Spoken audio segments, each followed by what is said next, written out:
नमस्कार दोस्तों, स्वागत है आप सभी का। मैं हूं मुकेश। दोस्तों, आज के इस वीडियो पार्ट में हम पढ़ेंगे टाइप्स ऑफ नंबर्स, संख्याओं के प्रकार कि संख्याएं कितने प्रकार की होती हैं तथा इनको कैसे कैसे डिफाइन किया जाता है, कैसे कैसे परिभाषित किया जाता है और ये संख्याएं किस प्रकार कार्य करती हैं। तो दोस्तों, इस वीडियो को आप शुरू से लेकर लास्ट तक जरूर देखिएगा, बिल्कुल स्किप मत कीजिएगा। आपकी पूरी की पूरी बातें समझ में आएंगी और ये बहुत हेल्पफुल होगा आपके लिए। तो दोस्तों, यदि ये हमारा वीडियो आपको पसंद आता है तो लाइक कीजिएगा और कमेंट बॉक्स में ये जरूर बताइएगा कि आपको ये कैसा लगा। तो चलिए दोस्तों, शुरू करते हैं। सबसे पहले बात करें तो हम पढ़ेंगे प्राकृत संख्याओं के बारे में कि प्राकृत संख्याएं क्या होती हैं। प्राकृत संख्याएं जो होती हैं इनको नेचुरल नंबर बोलते हैं, यानी कि एन से शुरू हो रही है इसकी स्पेलिंग, इसलिए इनको एन से प्रदर्शित करते हैं। तो प्राकृत जो संख्याएं होती हैं दोस्तों, इनको काउंटिंग नंबर भी बोला जाता है। काउंटिंग नंबर मतलब जिनसे गिनती की जाए उन्हें बोलते हैं प्राकृत संख्याएं। तो गिनती देखो कहाँ से शुरू होती है, 1 से 2 3 4 5 ऐसे कहाँ तक, अनंत तक। इसका मतलब होता है अनंत, यानी कि ऐसी संख्याओं का समुच्चय जो 1 से शुरू होता है और अनंत तक जाता है। समुच्चय का मतलब होता है किसी विशेष प्रकार की वस्तुओं का संग्रह, समूह। तो नेचुरल नंबर जो होता है वो कहाँ से शुरू होती हैं, 1 से 2 3 4 5 और अनंत तक जाती हैं। यानी कि ऐसी संख्याएं जिनसे गिनती की जाए उनको बोलते हैं नेचुरल नंबर, प्राकृत संख्याएं। यानी कहाँ शुरू होती हैं, 1 से 2 से 3 से और अनंत तक चली जाती हैं। अब इन्हें प्राकृत संख्याएं क्यों बोला जाता है, क्या कारण रहा होगा इनको प्राकृत संख्याएं बोलने के पीछे। तो दोस्तों देखो, जब मानव ने सबसे पहले जब गिनती शुरू करी होगी तो 1 से शुरू की होगी।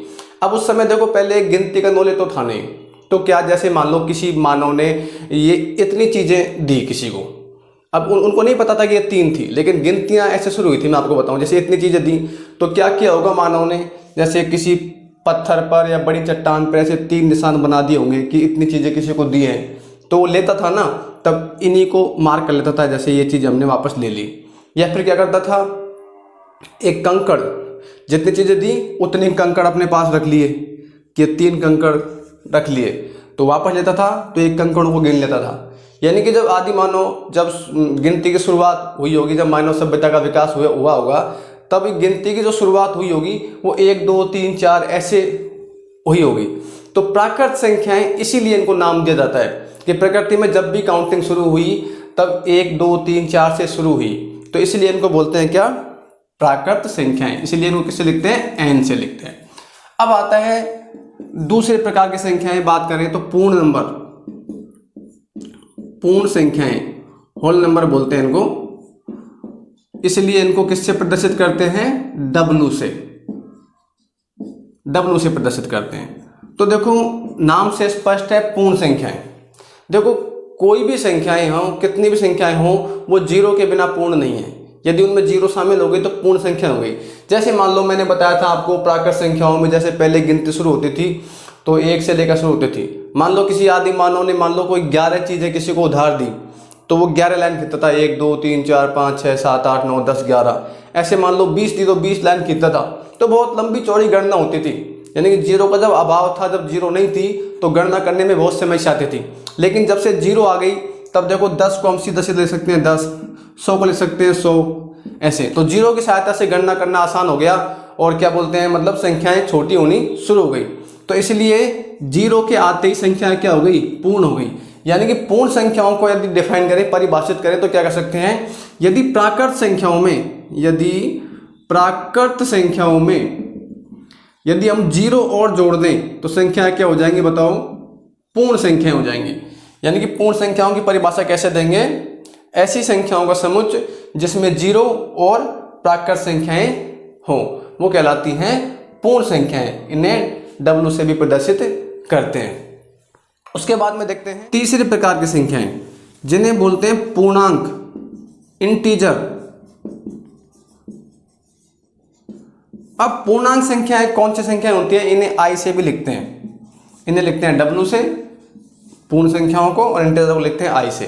तो पूर्णांक संख्याएं क्या होती हैं, देखो पूर्णांक संख्याओं में ऐसी संख्याओं का समुच्चय होती है ये, जिनमें देखो एक तो 0 शामिल होता है और प्राकृत संख्याएं शामिल होती हैं। तथा अब इनमें क्या होगा, प्राकृत संख्याएं जो है ये यहाँ से लेकर 1 से अनंत तक, इन प्राकृत संख्याओं के ऋणात्मक भी शामिल हो जाएंगे, यानी कि 1 है तो -1, -2, -3, -4, -5 और कहाँ तक, अनंत तक। ऐसे कहाँ तक, अनंत तक, माइनस के अनंत तक। तो ये संख्याएं कहलाती हैं क्या, पूर्णांक संख्याएं, यानी कि ऐसी संख्याएं जिनमें प्राकृत संख्याएं तथा प्राकृत संख्याओं का ऋणात्मक और क्या शामिल हो, 0। तो ऐसी संख्याओं का संग्रह कहलाता है पूर्णांक नंबर। ठीक है, अब देखते हैं आगे।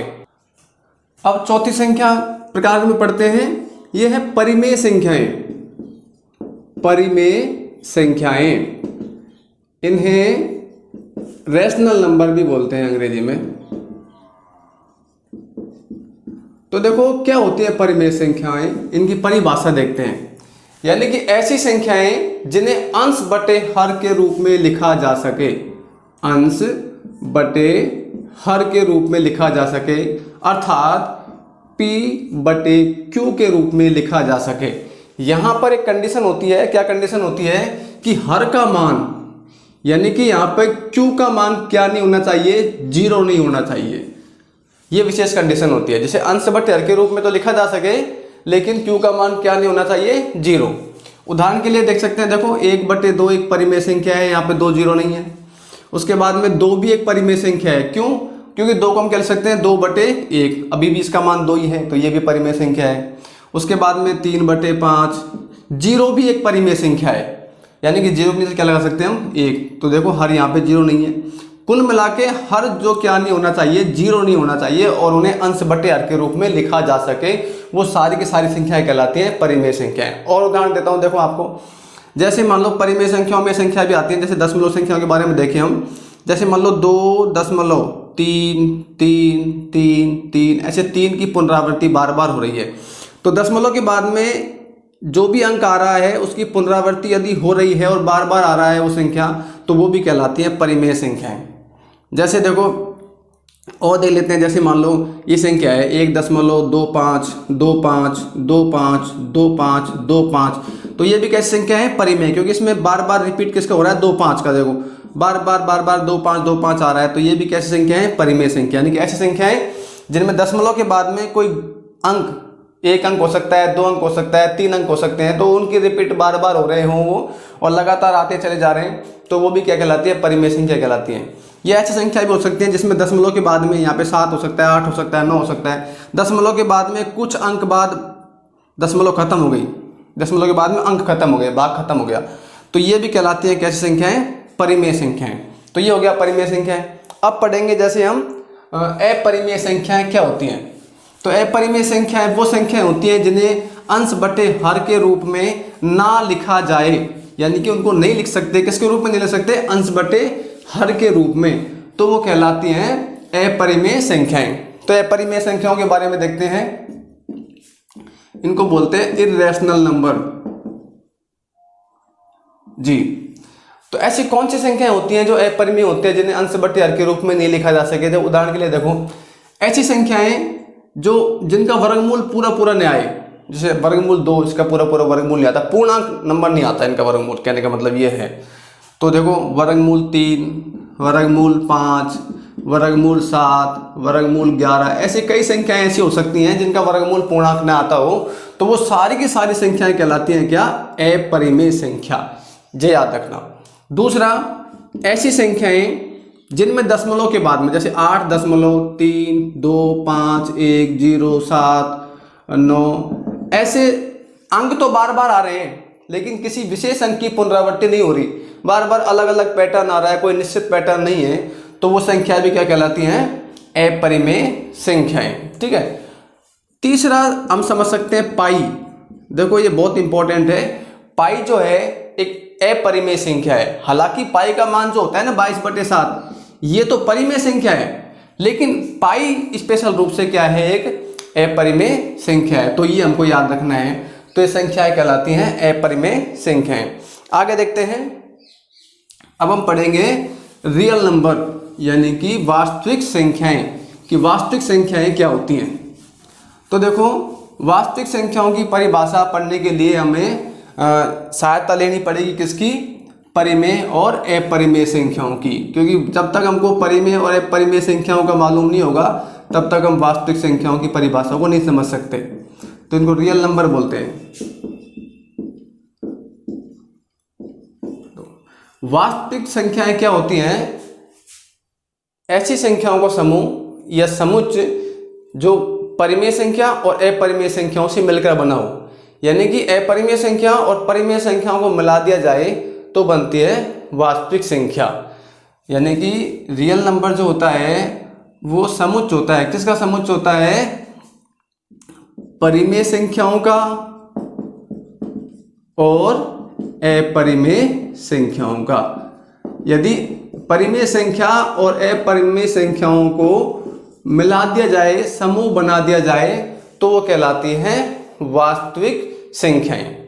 उसके बाद में छठा नंबर आता है काल्पनिक संख्याएं। कि काल्पनिक संख्याएं क्या होती हैं, इमेजिनरी नंबर, इमेजिनरी नंबर। तो ऐसी संख्याएं जो वास्तविक संख्याएं ना हो वो कहलाती है काल्पनिक संख्याएं। अब ऐसी कौन सी संख्याएं हैं जो वास्तविक संख्या नहीं होती, काल्पनिक होती हैं? देखो उदाहरण के लिए बताता हूं मैं आपको। जैसे वर्गमूल के अंदर कोई संख्या है और वो संख्या कैसी है, माइनस की, ऋणात्मक, जैसे -1, -वर्गमूल 2, वर्गमूल -3, ये सारी संख्याएं जो वर्गमूल के अंदर हो और माइनस की हो, ऋणात्मक हो, वो सारी की सारी संख्याएं होती हैं काल्पनिक संख्याएं, इमेजिनरी नंबर। देखो काल्पनिक संख्याओं की एक इकाई होती है, यूनिट होती है, उनको लिखते हैं आई से। आई को हिंदी में बोलते हैं आयोटा। अब ये होता क्या है आई, जैसे ये आयोटा का जो मान होता है ना, ये इसके बराबर होता है, वर्गमूल -1 के बराबर होता है। जैसे -25 का वर्गमूल, इसका हमको काल्पनिक रूप में लिखना है, यानी कि आयोटा के रूप में लिखना है। तो कैसे लिखेंगे, देखो इसको मैं लिख सकता हूं, देखो 25 गुणा -1 लिख सकता हूं उसको ऐसे। अब 25 का वर्गमूल अलग ले लो और -1 का वर्गमूल अलग, तो इसका मान तो तुमको पता है कितना होता है, आयोटा, और 25 का वर्गमूल कितना आता है, 5, यानी कि -25 के वर्गमूल कह सकते हैं 5 आयोटा। तो एक काल्पनिक मतलब आयोटा के रूप में आ गया। यानी कि काल्पनिक जो संख्याएं होती हैं, ऐसी संख्याएं होती हैं जो वर्गमूल के अंदर हो और कैसी हो, ऋणात्मक। वो सारी की सारी संख्याएं किसकी श्रेणी में आती हैं, काल्पनिक संख्याओं की श्रेणी में आती हैं। तो वास्तविक संख्या क्या होती हैं, ऐसी संख्याएं जो परिमेय संख्या और अपरिमेय संख्याओं से मिलकर बनी हो। काल्पनिक संख्या क्या होती हैं, जो रियल नंबर नहीं हो, इमेजिनरी नंबर कहलाती हैं। अब जो रियल नंबर नहीं है, मतलब वास्तविक संख्या कौन सी संख्या नहीं होती, जो क्या कहलाती है, काल्पनिक संख्याएं। ऐसी संख्याएं जो वर्गमूल के अंदर हो और किसकी हो, ऋणात्मक, माइनस चिन्ह की हो, वो सारी की सारी संख्याएं कहलाती हैं काल्पनिक संख्याएं। अब आपको देखते हैं कॉम्प्लेक्स नंबर होता है एक, जिसको हम सम्मिश्र संख्याएं भी बोलते हैं। वो क्या होता है, सम्मिश्र, नाम से स्पष्ट है कि मिश्रण हो रहा है, किस किस का मिश्रण होगा इसमें। तो ऐसी संख्याएं जो वास्तविक तथा काल्पनिक संख्याओं से मिलकर बनी हो, वो संख्याएं कहलाती हैं कॉम्प्लेक्स नंबर, यानी कि सम्मिश्र संख्याएं। इनके बारे में हम पढ़ेंगे। तो ऐसी कैसी संख्याएं होती हैं जो सम्मिश्र संख्याएं कहलाती हैं, देखो सम्मिश्र संख्याएं, सम्मिश्र संख्याएं, कॉम्प्लेक्स नंबर। तो देखो कॉम्प्लेक्स नंबर के बारे में देखो, ये संख्याएं किन से मिलकर बनी होती हैं, एक तो वास्तविक संख्या प्लस काल्पनिक संख्या। इन दोनों संख्याओं के योग से, इन दोनों संख्याओं के समूह से क्या बनती है, सम्मिश्र संख्याएं। उदाहरण के लिए मैं आपको बताऊं, जैसे हमने लिख दिया 5 + 2 आयोटा, ठीक है, जैसे 3 - 2 आयोटा। ये सारी संख्याएं कहलाती हैं, ये प्लस का चिन्ह हो सकता है, माइनस के भी हो सकता है, ठीक है। तो वास्तविक संख्याएं और काल्पनिक संख्याओं से मिलकर जो संख्याएं बनी हैं वो कहलाती हैं सम्मिश्र संख्याएं। अब यहाँ पे आप देख सकते हो 5 तो क्या है बताओ, वास्तविक संख्या है, ठीक है, और ये 2i किसकी संख्या है, काल्पनिक संख्या है। तो वास्तविक और काल्पनिक से मिलकर क्या बन गई बताओ, सम्मिश्र संख्या। ऐसे देखो ये भी क्या है, सम्मिश्र संख्या है। क्यों है? क्योंकि ये तो क्या है, रियल नंबर है, वास्तविक संख्या है। और ये संख्या कैसी है, माइनस के 2 आयोटा, ये है ये काल्पनिक नंबर। तो काल्पनिक नंबर और वास्तविक संख्याओं के जो संग्रह से समुच्चय जो होता है, उनसे मिलकर जो संख्याएं बनती हैं वो कहलाती है सम्मिश्र संख्याएं, कॉम्प्लेक्स नंबर। और भी कई प्रकार के नंबर होते हैं, जैसे मैं आपको बताऊं, एक होती है सह अभाज्य संख्या। सह अभाज्य पढ़ने से पहले हम पढ़ते हैं अभाज्य संख्या, अभाज्य संख्याएं। तो दोस्तों अभाज्य संख्याओं को बोलते हैं प्राइम नंबर। तो क्या होती हैं अभाज्य संख्याएं? यानी कि ऐसी संख्याएं जिनमें एक और स्वयं के अलावा और किसी का भाग न जाए, जिसमें या तो एक का भाग जाए या स्वयं उसी संख्या का जाए, वो कहलाती हैं अभाज्य संख्याएं, प्राइम नंबर। जैसे देखो एक होता है, वैसे पहले शुरू में एक में एक के अलावा और स्वयं का अलावा किसी का भाग नहीं जाता, लेकिन एक क्या है, अपवाद है। एक को हम न तो भाज्य मानेंगे और न ही अभाज्य मानेंगे। तो शुरू करते हैं 2 से। 2 देखो एक ऐसी संख्या है जिसमें एक और स्वयं के अलावा और किसी का भाग नहीं जाता। या तो 2 में देखो या तो 2 का ही जाता है या 1 का जाता है और किसी का भाग नहीं जाता। तो ये क्या कहलाती है, अभाज्य संख्या। वैसे तो एक भी संख्या है जिसमें स्वयं के अलावा और किसी का भाग नहीं जाता, लेकिन वो क्या है, अपवाद है। तो सबसे छोटी संख्या 2 होती है, जो क्या होती है, अभाज्य संख्या होती है। उसके बाद में 3, आप देख सकते हो 3 में 1 और 3 के अलावा किसी का भाग नहीं जाएगा। ऐसे 5 में 5 और 1 के अलावा किसी का भाग नहीं जाता। ऐसे 7, 11, 13 ऐसी बहुत सारी संख्याएं होती हैं जिनमें एक और स्वयं के अलावा किसी का भाग न जाए, वो कहलाती हैं अभाज्य संख्याएं। दूसरा भाज्य संख्याएं।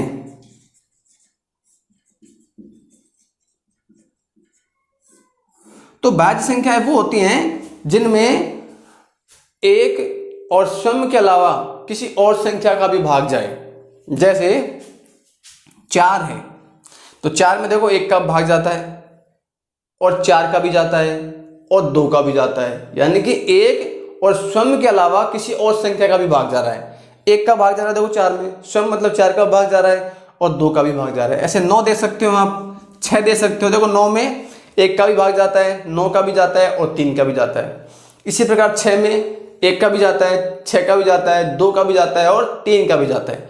यानी कि ऐसी संख्याएं जिनमें स्वयं के और 1 के अलावा और किसी संख्या का भी भाग चला जाए, वो कहलाती है भाज्य संख्याएं। उसके बाद में हम पढ़ेंगे सहअभाज्य संख्याएं। सहअभाज्य संख्याएं क्या होती हैं, देखो सहअभाज्य संख्याएं, को प्राइम नंबर। तो सहअभाज्य संख्याएं 2 या 2 से अधिक ऐसी संख्याएं होती हैं जिनका यदि एचसीएफ निकालें, में से निकालें, तो कितना आता है, 1, वो कहलाती है सहअभाज्य संख्याएं। जैसे 2 और 3 भी क्या है, सहअभाज्य संख्याएं, क्योंकि 2 और 3 का जब एचसीएफ निकालेंगे, में से निकालेंगे, कितना आएगा, 1 आएगा। जैसे मैं आपको बता दूं 5, 7 और 9, इनका भी जब में से निकालोगे तो कितना आएगा, 1 आएगा। यानी कि में से 1 आने का मतलब ये होता है कि इनका जो कॉमन उभयनिष्ठ गुणनखंड होता है ना, वो 1 ही होता है और कोई नहीं होता। तो वो कहलाती हैं सहअभाज्य संख्याएं। यानी कि ऐसी संख्याएं जिनका एचसीएफ निकाले तो कितना आए, 1 आए, वो कहलाती हैं सहअभाज्य संख्याएं। उसके बाद में और भी कई प्रकार संख्या होती हैं। आपने सुना होगा सम संख्याएं, इवन नंबर। सम संख्याएं, इवन नंबर क्या होती है, इवन नंबर जिनमें 2 का भाग चला जाए, वो कहलाती हैं सम संख्याएं। इनकी पहचान कैसे करेंगे, इनका जो इकाई अंक होता है 0, 2, 4, 6 या 8 होता है। इन संख्याओं में 2 का पूरा पूरा भाग जाता है। तो जिन संख्याओं में 2 का पूरा पूरा भाग जाए वो कहलाते हैं इवन नंबर। और एक कहलाती है विषम संख्याएं। विषम संख्याएं ऑड नंबर, यानी कि ऐसी संख्याएं जिनमें 2 का पूरा पूरा भाग नहीं जाए, वो कहलाती हैं विषम संख्याएं। तो दोस्तों ये प्रकार की संख्याएं हैं जो प्रमुख रूप से हमारे सामने आती हैं और जिनका हमको जानकारी होना बहुत ज़्यादा ज़रूरी है। तो दोस्तों कैसा लगा हमारा ये वीडियो, आपको यदि हेल्पफुल लगा हो तो प्लीज़ वीडियो को लाइक कीजिएगा और ज़्यादा से ज़्यादा शेयर कीजिएगा। और कैसा लगा आपको ये कमेंट बॉक्स में आप ज़रूर डालना। और हमारे चैनल को प्लीज़ सब्सक्राइब जरूर कीजिएगा ताकि हम आपको नए नए वीडियो लेकर आते रहें जानकारी के लिए। तब तक के लिए मिलते हैं अगले पार्ट में।